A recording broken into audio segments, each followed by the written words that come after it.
தமிழ்நாட்டில் இருந்து நான் எப்படி யூஎஸ் கிளைண்ட்ஸில் ஒர்க் பண்ணிட்டு இருக்கேன். ஸோ நான் எப்படி இந்த யூஎஸ் கிளைண்ட்ஸ் அக்வயர் பண்ணேன், நான் பண்ணுற பிஸ்னஸ் மாடல் என்ன அப்படின்றத ஃபுல்லாக இந்த வீடியோக்குள்ளே பார்ப்போம். ஸோ நான் வந்து ஃப்ரீலான்சிங் பிஸ்னஸ் ஜர்னி பண்ணிட்டு இருக்கேன். கிட்டத்தட்ட மோர் தென் 3+ இயர்ஸாக இந்த ஜர்னிக்குள்ளே இருக்கேன். இந்த சேனல் பார்த்தீங்கன்னா கம்ப்ளீட்டாக நான் பண்ணுற freelancing business journey, working with USA கிளைண்ட்ஸை எப்படி அக்வயர் பண்ணுறது, எப்படி நம்ம வந்து ஸ்கில்ஸ் லேர்ன் பண்ணுறதுன்னு ஒரு டாக்குமெண்டேஷன் பண்ணுற மாதிரியும், நான் பண்ணுற ட்ராப் ஷிப்பிங் பிஸ்னஸ் ஜர்னியை டாக்குமெண்டேஷன் பண்ணுற மாதிரி இருக்க போகிறது தான் இந்த சேனல். ஸோ இப்போ கண்டென்ட்குள்ளே போகலாம். ஸோ கிட்டத்தட்ட ஒரு 3 to 4 கிளைண்ட்ஸ் ஒரு யூஎஸ்ஏ கிளைண்ட்ஸ் கூட ஒர்க் பண்ணியிருக்கேன். 50+ இந்தியன் கிளைண்ட்ஸோட ஒர்க் பண்ணியிருக்கேன். ஓகேங்களா, எப்படி நான் அந்த ஃப்ரீலான்சிங் ஜர்னிக்குள்ளே என்ட்ரானேன். சப்போஸ் ஃப்ரீலான்சிங்னா என்னவே ஐடியா இல்லைன்னு உங்களுக்கு இருந்ததுன்னா ஒரு சின்ன ஐடியாலஜி தரேன். நீங்கள் ஏதோ ஒரு ஸ்கில்லை லேர்ன் பண்ணுறீங்க, விச் இஸ் நத்திங் பட் நீங்கள் வந்து ஒரு கிராஃபிக் டிசைன், ஒரு லோகோ டிசைன் பண்ணி தர ஸ்கில்லை லேர்ன் பண்ணுறீங்கன்னு வச்சுக்கோங்களேன். இன் எக்ஸ்சேஞ்சாக ஒருத்தவங்கிட்ட அந்த லோகோ பண்ணி தரீங்க, அவங்க வந்து உங்களுக்கு ஒரு காசு தருவாங்க. ஸோ இதுதான் வந்து ஃப்ரீலான்சிங் மாதிரி. ஃப்ரீலான்சிங்னா நீங்கள் வந்து மல்டிபிள் கிளைண்ட்ஸோட ஒர்க் பண்ண முடியும்.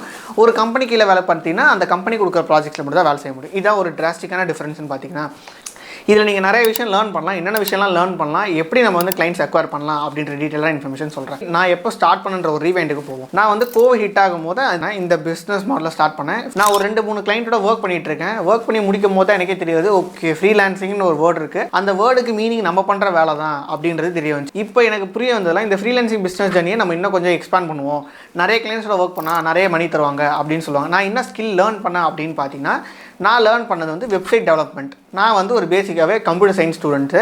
ஸோ இது செகண்ட் இயர் படிக்கும் போதே நான் வந்து இந்த வெப்சைட் டெவலப்மெண்ட்லாம் ஸ்டார்ட் பண்ணிட்டேன். நிறைய HTML, CSS, React இந்த மாதிரி நிறைய ப்ரோக்ராமிங் லாங்குவேஜஸ்லாம் நான் ட்ரை அவுட் பண்ணி பார்த்துருந்தேன். பட் ரொம்ப கொஞ்சம் டைம் அதிகமாக எடுத்த மாதிரி இருந்துச்சு. எனக்கு ஒரு வெப்சைட் பில்ட் பண்ணணும்னா 2 week அப்படின்ற மாதிரி ஒரு டைம் டியூரேஷன் இருந்துச்சு. ஒரு வெப்சைட் ப்ராப்பராக கிரியேட் பண்ணணும்னா இந்த கோடிங்கை வச்சு. ஸோ நம்ம கோடிங்கில் லேர்ன் பண்ணி அப்படியே வெப்சைட் பில்ட் பண்ணி கிளைண்ட்ஸ் நம்ம பிடிச்சிடலாம் அப்படின்னு ட்ரை பண்ணி பார்க்கும்போது தான் தெரிய வருது, பண்ணிக்கின்றது வேறு. பட் ஆனால் சிங்கிள் பர்சனாக ஃப்ரீலான்சிங் பண்ண முடியல, ரொம்ப டைம் எடுக்குது. அதுவும் பார்த்தாமல் எனக்கு அது கொஞ்சம் பிடிக்கல. ஸோ அதனால் என்ன பண்ணேன்னா, நோ கோட் வெப்சைட்ஸை நம்மளால் கிரியேட் பண்ண முடியும்னு சொல்லிட்டு நான் லேர்ன் பண்ண ஸ்டார்ட் பண்ண தான் நம்ம நிறைய வெப்சைட் பில்ட் பண்ண ஸ்டார்ட் பண்ணுவோம். இந்தியன் கிளைண்ட்ஸ் கிட்ட நிறைய பேர் கூட ஒர்க் பண்ணுவோம். Japanese school, event management website, இந்த மாதிரி நிறைய வெப்சைட்ஸ் இந்தியன் கிளைண்ட்ஸ் கூட ஒர்க் பண்ண ஸ்டார்ட் பண்ணுவோம். ஸோ இந்த மாதிரி இவங்களாம் எப்படி நான் அக்வயர் பண்ணேன் அப்படின்ற சின்ன கிளிம்ஸையும் தரேன்னு வச்சுக்கோங்களேன். நான் டேரெக்டாக போய்ட்டு இன்ஸ்டாகிராமில் ஒரு பேஜை க்ரியேட் பண்ணேன். என்னோடய பேஜ் இன்ஸ்டாகிராமில் DikshitAdithya. அதில் க்ரியேட் பண்ண ஆரம்பிச்சதுக்கப்புறம் நீங்கள் ரொம்ப டவுனில் ஸ்க்ரோல் பண்ணி பார்த்தா நிறைய விஷயங்கள் தெரிய வரும். டிசைன்ஸ் உங்களுக்கு நானே பில்ட் பண்ணி ப்ரீ டிசைன்டாக காமிப்பேன். அந்த டிசைன்ஸ் ரொம்ப பிடிச்சி போனாங்க, என்னை வந்து கமெண்ட் பண்ணுவாங்க, மெசேஜ் பண்ணுவாங்க. இந்த மாதிரி ஒரு 2-3 கிளைண்ட்ஸ் பிடிச்சது. அப்புறம் ஃப்யூச்சரில் என்ன பண்ணேன்னா, ஆட்ஸ் ரன் பண்ண கற்றுக்கிட்டேன். ஆட்ஸை வந்து நான் என்ன பண்ணேன், நானே ஒரு ஸ்க்ரீனில் உட்காந்து இந்த மாதிரி உங்களுக்கு வந்து வெப்சைட் பில்ட் பண்ணி தரோம். நாங்கள் வந்து ஒரு மினிமமான அமௌண்ட், ரொம்ப ஒரு கம்மியான அமௌண்ட், ஏன்னா பிகினரில் ரொம்ப கம்மியான அமௌண்ட்டை செட் பண்ணி அதுவும் பார்த்தீங்கன்னா ஒரு வெப்சைட் கிரியேட் பண்ணது ஒரு 10,000 தான் செட் பண்ணேன். அது கீழே போகலை. ஸோ அப்படி செட் பண்ணிவிட்டு நான் வந்து ஒரு 2-3 கிளைண்ட்ஸோட ஒர்க் பண்ணி அது 4-5 ஆச்சு, 5-10 ஆச்சு, 15 ஆச்சு, 20 ஆச்சு. ஸோ அந்த கிளைண்ட்ஸ் எல்லாம் இந்தியன் கிளைண்ட்ஸில் ஒர்க் பண்ணிகிட்டே இருந்தேன். பட் ஆனால் இதில் விஷயம் என்னென்னா, நம்ம இந்தியன் கிளைண்ட்ஸ் கிட்ட நம்ம 15,000 20,000 பண்ணும்போது எல்லாருமே அதுக்கு அக்செப்ட் பண்ணிக்க மாட்டாங்க. ஒரு கம்பெனியாக இருக்கும் போது அவங்க அக்செப்ட் பண்ணிப்பாங்க. ஃபார் எக்ஸாம்பிள், நான் வந்து ஒரு ஹேர் டிரான்ஸ்பிளேஷன் கிளினிக், ஓகேங்களா, அவங்களுக்கு நான் வந்து ஒரு வெப்சைட் பண்ணி கொடுத்தேன். ஒரு 20,000 கோட் பண்ணும்போது கூட அவங்க வித்தின் ஒரு ஜஸ்ட் செகண்ட்ஸில் ஓகே அப்படின்ட்டாங்க. பட் ஆனால் அந்த கிளைண்ட்டை நான் ஆக்சஸ் பண்ணது எப்படின்னா, நான் ஜஸ்ட் ஒரு ட்ரீட்மெண்ட்டுக்காக போகும்போது எனக்கு அவங்களுக்கு தெரிய வந்து பேச்சு வாக்கில் கனெக்ட் ஆனாங்க. அது வந்து ஒரு கிளைண்ட்டு. இதை தாண்டி நான் வந்து எனக்கு மேனுவலாக பேசி நான் வந்து ஆட்ஸ் போட்டு அந்த கிளைண்ட்ஸ் அக்வயர் பண்ண முடியுமான்னு கேட்டிங்கன்னா கிடையாது. ரொம்ப ரேராகவே எனக்கு கம்மி காசில் பண்ணி தர முடியுமா, ஒரு 5,000 10,000 இல்லை 5,000 6,000 பண்ணி தர முடியுமா அப்படின்னு கேட்குற ஆட்கள் தான் ரொம்ப அதிகமாக இருந்துச்சு. நான் பண்ணுற எஃபர்ட் அதிகமாக இருந்தாலும் அதுக்கான ரிட்டர்ன் அதிகமாக வரவே இல்லை. ஸோ ஈவன் தான் நான் ஒரு 30 to 40 கிளைண்ட்ஸ் ஒர்க் பண்ணி முடிச்சிருந்தாலும் ஒரு நல்ல இன்கம் வந்தாலும் ரொம்ப ஷார்ட் ஸ்பேனில். ஏன்னா அந்த நம்ம நோ கோட் வெப்சைட் கிரியேட் பண்ணும் போது ஒரு வெப்சைட் கிரியேட் பண்ணுறதுக்கு மேக்ஸிமம் பார்த்தீங்கன்னா ஒரு 1 டேயில் முடிச்சிடலாம். அதுக்கு மேலே தேவைப்படுது. ஒரு உட்காந்தா மேக்ஸிமம் 2 days ஆகலாம். கரெக்ஷன்ஸ்லாம் இருந்தால் ஒரு 3 days ஆகலாம். அதோட 1 வீக்குள்ளே ஒரு 5 daysக்குள்ளேயே மேக்ஸிமம் முடிஞ்சிடும் எல்லா வேலையும். அப்படி நம்ம அதுவும் நம்ம ஒர்க் போட்டுறோம்ல, அந்த ஒர்க்குக்கு நம்மளுக்கு வந்து ஒரு ரிட்டர்ன் அதிகமாக வர மாட்டேன்னு சொல்லிட்டு யோசிச்சுட்டு இருக்கும் போது தான் நம்மளுக்கு வந்து இந்த மாதிரி யூஎஸ்ஏ கிளைண்ட்ஸ் கூட ஒர்க் பண்ணுறதுக்கான ட்ரை பண்ணக்கூடாது. இது கனடா, நம்ம அந்த நார்த்தன் சைடு அந்த பக்கம்லாம் ஃபுல்லாக போகலாம். இப்போ UK, லண்டன் இந்த மாதிரி சைட்லலாம் நம்ம ட்ரை அவுட் பண்ணி பார்ப்போமே. இந்த மாதிரி போகும்போது உங்களுக்கு இங்கிலீஷ் ஒரு லாங்குவேஜ் வந்து ஒரு பேரியராக இருக்கும். இங்கிலீஷ் லாங்குவேஜ்ன்றது ஒரு பேரியரே கிடையாது, சரிங்களா. நீங்கள் பேசுகிறது அந்த சைடில் இருக்கவங்களுக்கு புரிகிற மாதிரி இருந்தாலே போதும். இந்த ஆக்சென்ட்லாம் ஆஷிபூஷன்லாம் பேசணும் அவசியமே இல்லை. ஃப்ரீயாக நீங்கள் உங்கள் லாங்குவேஜ் நீங்கள் பேசுகிற கன்வே பண்ணுற விஷயம் அந்த பக்கம் உங்களுக்கு ஈஸியாக புரிகிற மாதிரி இருந்தாலே உங்களுக்கு more than enough to close international client அப்படின்னு செட் பண்ணலாம், ஓகேங்களா. நான் அப்படி தான் ஒரு லாங்குவேஜை நான் வந்து இங்கிலீஷ் வந்து பேசிக்காகவே ஓரளவுக்கு டீசெண்டாக பேசுவேன். காலேஜ்லேயும் கொஞ்சம் பேசிகிட்டு இருந்தேன். இந்த ஸ்கில்லு எனக்கு அங்கே யூஸ் ஆச்சோ இல்லையோ இங்கே யூஸ் ஆக ஆரம்பிச்சிது. ஸோ நான் 1 year வந்து கம்ப்ளீட்டாக இந்தியன் கிளைண்ட்ஸ் கூட ஒர்க் பண்ணுறதுலேயே ஸ்பெண்ட் பண்ணிட்டேன், ஓகேங்களா. ஸோ 2வது வருஷம் வரும்போது தான் நம்ம வந்து போதும், இதுக்கப்புறம் இந்தியன் கிளைண்ட்ஸோட ஒர்க் பண்ணது போதும். இதுக்கு மேலே நம்ம வந்து ஒர்க் பண்ணால் இன்டர்நேஷனல் கிளைண்ட்ஸோட தான் ஒர்க் பண்ணணும். அதுவும் நம்ம வந்து யூஎஸ் கிளைண்ட்ஸோட தான் ஒர்க் பண்ணணும். ஏன்னா அதான் வந்து டாலர்ஸ். கன்ஃபார்மாக நீ வந்து காசுக்காக தான் அங்கே போய் ஒர்க் பண்ணியிருக்க அப்படின்னு கன்ஃபார்ம். ஆப்வியஸ்லி நான் வந்து மணி அதிகமாக வரும்ன்ற ஒரு மோட்டோவோட தான் ஒர்க் பண்ணேன். நானே சொல்கிறேன் ஓப்பனாக, நான் மணி வந்து நம்ம இங்கே ஒர்க் பண்ணுற டைமுக்கு ஒரு ப்ராப்பராக அமௌண்ட் தர மாட்டாங்க. ஸோ நம்ம அதே அமௌண்ட்டை அதிகமாக வாங்கணுன்ற ஒரே ரீசன் தான், வேறு எந்த ரீசனும் கிடையாது. அது மட்டும் இல்லாமல் நம்மளுக்கு ரெண்டாவது ஸ்கில் ஒரு ரீசன் வரும். என்ன ரீசன்னா, நம்ம ஒரு கிளைண்ட்டை க்ளோஸ் பண்ண ஆரம்பிச்சிட்டால அவங்க எப்படி பேசுகிறாங்க, எப்படி அவங்கள்ட்ட பேசணும்னு சொல்லிட்டு அதுக்கப்புறம் வரிசையாக நம்ம கிளைண்ட்ஸை பிடிக்க முடியுன்றது மட்டும் தெரியும். ஒரு பாத்தில் போயிட்டு ஒரு டைம் அவங்கள க்ளோஸ் பண்ணிட்டோன்னா, க்ளோஸ் நத்திங் பட் அவங்கள நம்மளோட ஒர்க் சேர்த்துட்டோம் தான் நம்ம க்ளோசிங் சொல்லுவோம், கிளைண்ட் க்ளோசிங் அப்படின்னு சொல்லுவோம். ஸோ ஒன்ஸ் க்ளோஸ் பண்ணிட்டாலே மறுபடியும் மற்ற கிளைண்ட்ஸ்லாம் அக்வயர் பண்ணுறது எப்படின்ற ஐடியாலஜி கிடச்சிரும் அப்படின்ற ஒரு டீசென்ட்டான ஒரு வியூ வந்துச்சு. செகண்ட் ரிவ்யூ நமக்கு மணியும் வரப்போகுது அப்படின்ற விஷயம். ஏன்னா $1 நம்ம ஊர் காசுக்கு 83 rupees.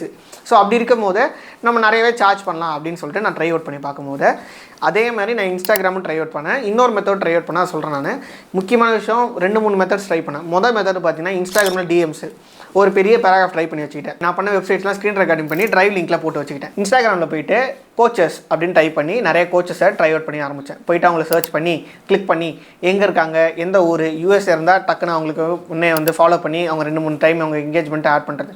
ஸோ நிறைய பேர் மிஸ் பண்ணுற விஷயம் என்னென்னா, போயிட்டு டேரெக்டாக ஃபாலோ கொடுத்து உடனே மெசேஜ் தட்டி hi I want to work with you so and so அப்படின்னு போட்டிங்கன்னா அவங்க லிட்டராக சொல்கிறேன் ஒன்று ஆளாகவே மதிக்க மாட்டாங்க. நீங்கள் வந்து அவங்க வந்து ஒரு பர்சனாக மதிக்கிறதுக்கு first you have to get their attention.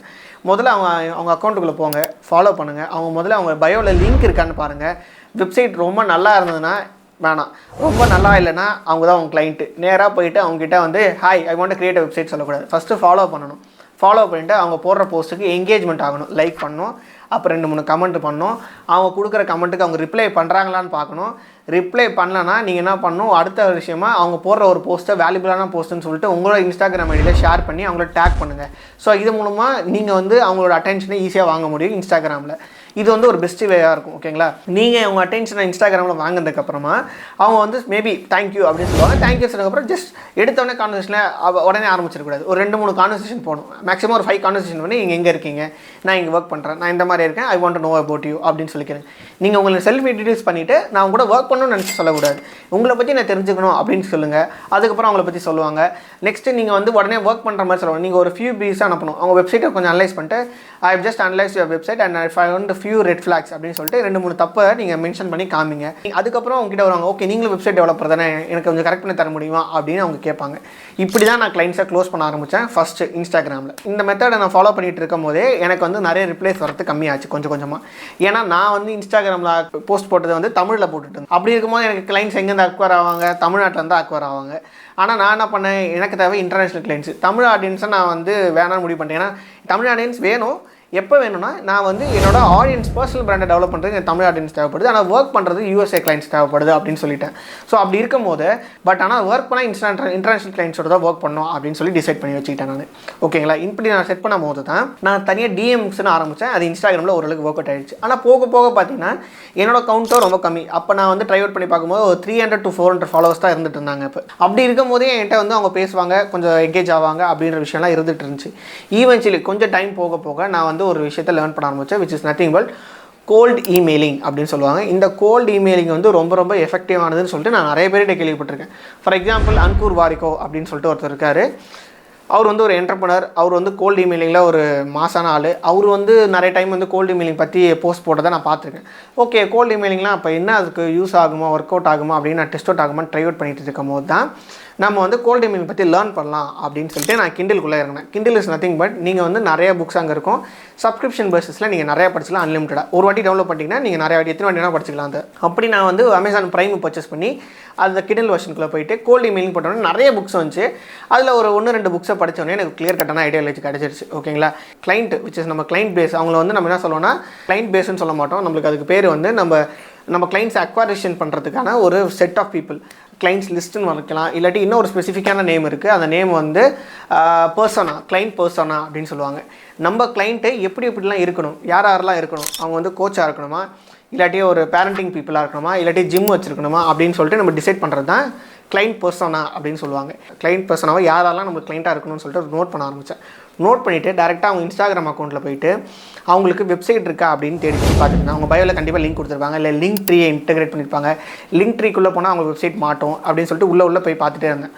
அப்படி பார்க்கும்போது தான் எனக்கு வந்து நிறைய வெப்சைட்ஸ் வந்து அவங்க வெப்சைட் மாட்டுச்சு. அந்த வெப்சைட்ஸில் கண்டிப்பாக நீங்கள் கீழே ஸ்க்ரோல் டவுன் பண்ணி பார்த்தீங்கன்னா உங்களுக்கு ஒரு ஐகான் கண்டிப்பாக தெரியும். அது விச் இஸ் மெயில் ஐடி அப்படின்றது அவங்களுக்கு காமிக்கும். கண்டிப்பாக எல்லாரும் அவங்க மெயில் ஐடி வச்சுருப்பாங்க. நம்ம ஊர் மாதிரி கிடையாது. அவங்க வந்து பேசிக்காக ஒரு விஷயத்தை புரிஞ்சுக்கோ, கோல்டு இமெயிலிங் ஒர்க் ஆகுமா அப்படின்னு நீங்கள் டவுட்டு என்ன மாதிரி இருந்தீங்கன்னா ஃபஸ்ட்டு இருந்தீங்கன்னா அது வந்து ஒர்க் அவுட் ஆகும். எப்போ ஒர்க் அவுட் ஆகும்னா, நம்ம ஒரு 12th படிக்கிறவங்க தான் யூஸ் பண்ண மாட்டோம் இமெயிலெலாம். காலேஜ் போனதுக்கப்புறம் கொஞ்சம் மெயில் பார்க்க ஆரம்பித்தோம். வேலைக்கு போனதுக்கப்புறம் மெயில் தான் நம்ம வாழ்க்கை. காலையில் எழுந்தோடனே முதல்ல முடிக்கிறது மெயில் ஐடி தான் பார்ப்போம். இப்போ கூட நான் காலையில் எழுந்துச்சு எனக்கு கிளைண்ட் கிட்டேருந்து ஏதாவது மெயில் வந்திருக்கான்னு சொல்லிட்டு என் ஜிமெயில் தான் பார்த்துருக்கேன். இப்போ என் கிளைண்ட்டுக்கு 2 மெயில் வந்திருக்கு. அப்படி அவங்க மெயில் ஐடியை ஃபஸ்ட்டு அவங்க வெப்சைட்லேருந்து எடுத்ததுக்கப்புறம் ஸ்க்ராப்பிங் சொல்லுவாங்க. வெப்சைட்லேருந்து ஸ்க்ராப் பண்ணதுக்கப்புறமா நான் வந்து அதை கொஞ்சம் கொஞ்சமாக டியூன் பண்ணுவேன். எப்படி டியூன் பண்ணுவேன்? நான் அந்த புக்கில் படித்த மாதிரி. சப்போஸ் நீங்கள் அந்த புக்கை படிக்கணும்னா நான் கீழே வந்து அந்த புக்கோட லிங்க் அட்டாச் பண்ண ட்ரை பண்ணுறேன். இல்லாட்டி நீங்கள் அந்த மாதிரி கோல்டு இமெயிலிங் புக்ஸ் நீங்கள் ஜஸ்ட் கிண்டில் போய்ட்டு கோல்டு இமெயில் டைப் பண்ணாலே 2 புக்ஸ் வரும். அந்த புக்கில் எது படித்தாலும் ஒரு தரம் தான் இருக்கும். தப்பு பண்ண தேவை. இந்த புக்கு நல்லாயிருக்கும், இந்த புக்கு நல்லா இல்லைன்னு சொல்லி எல்லாருமே ஒரு குவாலிட்டியான புக்ஸாக தான் இருக்குது அதுக்குள்ளே. ஸோ அதை லேர்ன் பண்ணதுக்கப்புறம் கொஞ்சம் hi DikshitAdithya, this is DikshitAdithya from India. நான் அந்த மாதிரி 3 கிளைண்ட்ஸோட ஒர்க் பண்ணிகிட்ருக்கேன் அப்படின்னு ஆரம்பித்து அவங்ககிட்ட நான் வந்து உங்களுக்கு வேணும்னா நீங்கள் போர்ட்ஃபோலியோ பாருங்கன்னு சொல்லி நான் ஒரு போர்ட்ஃபோலியோ கொடுப்பேன். இங்கே தான் நீங்கள் நல்லா தெரிஞ்சுக்கணும். போர்ட்ஃபோலியோனா நத்திங் பட் என்ன பார்த்தினா ஒரு டீட்டெயிலான இன்ஃபர்மேஷன். எனக்குன்னு ஒரு வெப்சைட் இருக்குது, DikshitAdithya.com. DikshitAdithya நீங்கள் கூகுள் டைப் பண்ணாலே எனக்குன்னு ஒரு வெப்சைட் வரும். அந்த வெப்சைட் தான் என்னோட போர்ட்ஃபோலியோ வெப்சைட். நான் யாருக்குலாம் ஒர்க் பண்ணியிருக்கேன், என்னென்ன விஷயத்தெல்லாம் நான் ப்ரொவைட் பண்ணுறேன் அப்படின்ற டீட்டெயிலான இன்ஃபர்மேஷன்ஸ் அதுக்குள்ளே இருக்கும். ஸோ அதை பாருங்கள் அப்படின்னு சொல்லி நான் உங்ககிட்ட கொடுப்பேன். சப்போஸ் அந்த வெப்சைட் பண்ணுற அளவுக்கு உங்களுக்கு ஐடியா இல்லை அப்படின்னு நினச்சிங்கன்னா நீங்கள் வந்து தாராளமாக ஒரு பிடிஎஃப் மாதிரி ஒரு கேன்வாவில் போய்ட்டு ஒரு பிடிஎஃப் கிரியேட் பண்ணி உங்களை பற்றி விஷயங்களை நீங்கள் பண்ணிக்கலாம். ஸோ இப்போ இன்னொரு கேள்வி வரும் உங்களுக்கு, என்கிட்ட கிளைண்ட்டே இல்லை, நான் எப்படி போய்ட்டு அவங்களை அக்வயர் பண்ணுறது அப்படின்னு கேட்டிங்கன்னா பிரச்சனை இல்லை. நீங்கள் ஓப்பனாக சொல்லுங்கள், எனக்கு இந்த மாதிரி ஸ்கில்ஸ் இருக்குது, நான் வந்து ஒரு கிளைண்ட் ஒரு நியூபி நான் அவங்க கூட வந்து ஒர்க் பண்ணி தரேன், ஆனால் ஒரு மினிமம் அமௌண்ட் ரொம்ப லோவஸ்டான அமௌண்ட்டு நான் ஒர்க் பண்ணி தரேன். இன் எக்ஸ்சேஞ்சாக நான் கூட ஒர்க் பண்ணி முடிச்சதுக்கப்புறம் எனக்கு வந்து ஒரு டெஸ்டிமோனியல் வீடியோ தாங்க. ஏன்னா யாருமே அந்தளவு கம்மி காசில் ஒர்க் பண்ண மாட்டாங்க வெளியே. நீங்கள் கம்மி காசில் ஒர்க் பண்ணி கொடுத்து எனக்கு முடிச்சதுக்கப்புறம் வெப்சைட் நல்லா இருக்குது அப்படின்னு சொல்லி ஒரு டெஸ்டிமோனியல் வீடியோ ப்ரொவைட் பண்ணுங்கள். ப்ரொவைட் பண்ண உடனே நான் டெஃபினட்டாக வந்து கிளைண்ட்டுக்கு நான் ஃபஸ்ட்டு ஒர்க் பண்ண யாருமே இல்லையா, நான் கொஞ்சம் ரொம்ப கம்மி காசுக்கு பண்ணி கொடுத்ததுக்கப்புறமா தான் அவங்க கிட்டேருந்து ஒரு டெஸ்டிமோனியல் வீடியோ வாங்கிக்கிட்டேன். அந்த மாதிரி ஒரு 3 கிளைண்ட்டுக்கிட்ட வாங்கிட்டேன், இந்தியன் கிளைண்ட்ஸ் கிட்ட. ஸோ அந்த மாதிரி டெஸ்டிமோனியல் வாங்கிட்டு இதை வந்து ஒரு பேஸாக வச்சு அதுக்கப்புறம் நான் ஹையராக சார்ஜ் பண்ண ஆரம்பித்தேன். வெளியே கிளைண்ட்ஸ் யூஎஸ்ஏ கிளைண்ட்ஸ் கூட ஃபஸ்ட்டு யூஎஸ்ஏ கிளைண்ட் கனெக்ட் பண்ணும்போது அவங்க கண்டுபிடிச்சிட்டாங்க நீ யூஎஸ் கிளைண்ட்ஸ் கூட ஒர்க் பண்ணவே இல்லை. பட் ஆனால் பரவாயில்ல, அதுக்குலாம் இருக்குது. யூஎஸ்ஏ கிளைண்ட்ஸ் கூட ஒர்க் பண்ணால் இந்தியன் கிளைண்ட்ஸ் கூட ஒர்க் பண்ணால் என்ன எல்லாம் ஒரே மெத்தட் தானே அப்படின்னு சொல்லி பேசினோடனே அவங்க ஓகே ஒத்துக்கிட்டாங்க. ஆனால் அவங்களுக்கு தெரிஞ்சது நம்ம வந்து கிளைண்ட் பேஸ் வச்சிருக்கோம், ஆல்ரெடி இந்தியன் கிளைண்ட்ஸ் ஒர்க் பண்ணியிருக்கோம்னு ஒரு ஐடியாலஜி இருந்துச்சு. அது எப்படி வந்துச்சு, அந்த வீடியோ ஒரு ப்ரூஃபாக இருந்ததுனால வந்துச்சு. ஸோ நீங்களும் அதே மெத்தட் யூஸ் பண்ணிக்கலாம். கம்மி காசில் ஃபஸ்ட் ஆஃபர் பண்ணுங்கள், ஓகேன்னு சொன்னதுக்கப்புறம் செகண்ட் காசுக்கு யூஸ் பண்ணிக்கோங்க. இந்த மாதிரி நான் வந்து அக்வசிஷன் பண்ண மாதிரி எனக்கு நிறைய ரிப்ளைஸ் வந்துச்சு. ஒரு சில ரிப்ளைஸ் வந்து இந்தியாவிலேருந்து வந்துச்சு, இந்தியன் கிளைண்ட்ஸுக்கு ட்ரை பண்ணி பார்த்தேன், யூஎஸ் கிளைண்ட்ஸுக்கு ட்ரை பண்ணி பார்த்தேன், ரிப்ளைஸ் வந்துச்சு. அந்த மாதிரி க்ளோஸ் பண்ண கிளைண்ட்ஸ் அது ஆர்கானிக்காகவும் நிறைய கிளைண்ட்ஸ் வர ஆரம்பிச்சாங்க. இந்த மாதிரி கோல்டு இமெயில் பண்ணும்போது நம்மளுக்கு கொலம்பியாவிலேருந்து ஒரு கிளைண்ட் வந்தார். அந்த கிளைண்ட்டோட ஒர்க் பண்ணேன். கரெக்டாக ஒரு 3 months to 4 months ஒர்க் பண்ணேன். அந்த கிளைண்ட்டுக்கு ஒரு நல்ல ஒரு சூப்பரான looking professional looking website create பண்ணி கொடுத்தோம். ஸோ இந்த மாதிரி உங்களுக்கும் கோடிங் நாலேஜே இல்லாமல் ப்ரொஃபஷனல் லுக்கிங் வெப்சைட்ஸ்லாம் கிரியேட் பண்ணணும்னு நினச்சிங்கன்னா டெஃபினட்டாக நீங்கள் என் கோர்ஸ் செக் அவுட் பண்ணி பார்க்கலாம். நான் more than 2000+ ஸ்டூடெண்ட்ஸை ட்ரெயின் பண்ணியிருக்கேன். செகண்ட் பேட்ச் ஸ்டூடெண்ட்ஸு கம்ப்ளீட் ஆகிடுச்சு. தேர்ட் பேட்ச் ஸ்டூடெண்ட்ஸ்க்கான வெயிட்டிங் லிஸ்ட் ஓப்பன் பண்ணியிருக்கேன். இப்போ வந்து கோர்ஸ் க்ளோஸில் இருக்குது. நீங்கள் அந்த வெயிட்டிங் லிஸ்ட்டில் ஜாயின் பண்ணிங்கன்னா கோர்ஸ் ஓப்பன் ஆகும்போது உள்ளே ஜாயின் பண்ண முடியும். நீங்கள் வெப்னாரில் ஜாயின் பண்ணி அட்டன் பண்ணி இந்த கோர்ஸோட டீட்டெயில்ஸ்லாம் கற்றுக்கிட்டு அதுக்கப்புறம் நீங்கள் ஜாயின் பண்ணணுமா வேணாமா அப்படின்றத டிசைட் பண்ணிக்கலாம். ஓகேங்களா? அந்த டிஸ்கிரிப்ஷன் அந்த வாட்ஸ்அப் குரூப்போட லிங்க் வந்து கீழே டிஸ்கிரிப்ஷன் இருக்குது, நீங்கள் செக் அவுட் பண்ணி பாருங்கள். இதுக்கப்புறம் நான் என்ன பண்ணேன்னா இந்த மாதிரி கிளைண்ட் பேஸ்லாம் கொஞ்சமாக அக்வயர் பண்ண ஆரம்பிச்சு. இப்போ ரீசெண்டாக கூட ஒரு கிளைண்ட் அக்வயர் பண்ணேன். எங்கே இருந்தா சேம் யுனைடெட் ஸ்டேட்ஸ்லேருந்து ஒரு டிஸ்ட்ரிக்ட், இந்த பழைய கிளைண்ட்டுக்கும் இந்த கிளைண்ட்டுக்கும் ஒரு டிஸ்ட்ரிக்ட் தள்ளி இருக்கிற மாதிரி கிரியேட் பண்ண அவங்க வந்து அக்வயர் ஆனாங்க. இல்லை முக்கியமான விஷயம் என்னன்னா, ஒரு கிளைண்ட் நம்ம கிட்ட வந்துட்டாங்கன்னா அந்த கிளைண்ட்டை நம்ம ரொம்ப லாங் டேர்மாக வச்சுருக்கணும். மோர் தென் 6 months or 5 months வச்சுக்கணும். நீ சொன்ன கொலம்பியா கிளைண்ட் 3 மாதம் தான் ஒர்க் பண்ணேன். அவங்களோட ஒர்க்கே 3 மாதம் தான் இருந்துச்சு. அதுக்கு மேலே அதை எக்ஸ்பேண்டும் பண்ண முடியல. முடிஞ்ச அளவுக்கு நம்மளை எக்ஸ்பேண்ட் பண்ண முடியுமா? எக்ஸ்பேண்ட் பண்ண முடியும். அதை பற்றின டீட்டெயிலான இன்ஃபர்மேஷன் என் கோர்ஸ்குள்ளே இருக்குது. சப்போஸ் ஒரு கிளைண்ட்டை வந்துட்டு அந்த கிளைண்ட்டுக்கு இருந்து நம்ம மெயின்டெனன்ஸ் சார்ஜஸ் வாங்க முடியும், அவங்கள வந்து மோர் தென் இயர் அந்த மாதிரி கொண்டு வர முடியும். அந்த மாதிரி மெத்தட்ஸ் எல்லாமே டீட்டெயிலாக இருக்குது. அது எல்லாமே சொன்ன வீடியோ இன்னும் பெருசாக போயிட்டு இருக்கும். நான் டீட்டெயிலான இன்ஃபர்மேஷன் கோர்ஸ்குள்ளே டீட்டெயிலாக சொல்லியிருக்கேன். பட் ஈவென்ச்சுவலி இன்னொரு சர்வீசஸ் நான் ப்ரொவைட் பண்ணியிருக்கேன். எப்படி நான் ரீசெண்டாக ஒரு கிளைண்ட்டை பிடிச்சேன்ல, விச் இஸ் ஃப்ரம் யூஎஸ்லேருந்து அவங்க பேர் வந்து ஒயிட். ஸோ டாக்டர் ஒயிட் அவங்க வந்து என் கூட ஒர்க் பண்ண ஆரம்பித்தாங்க. நான் ஃபஸ்ட்டு அவங்களுக்கு வந்து ஒரு சாம்பிள் மாதிரி கொடுத்துருந்தேன். இது பிடிச்சிருக்கா, உங்கள் வெப்சைட்டில் நிறைய ப்ராப்ளம்ஸ் இருக்குது அப்படின்னு சொல்லி கொடுக்கும்போது அவங்களுக்கு ரொம்ப பிடிச்சி போயிடுச்சு.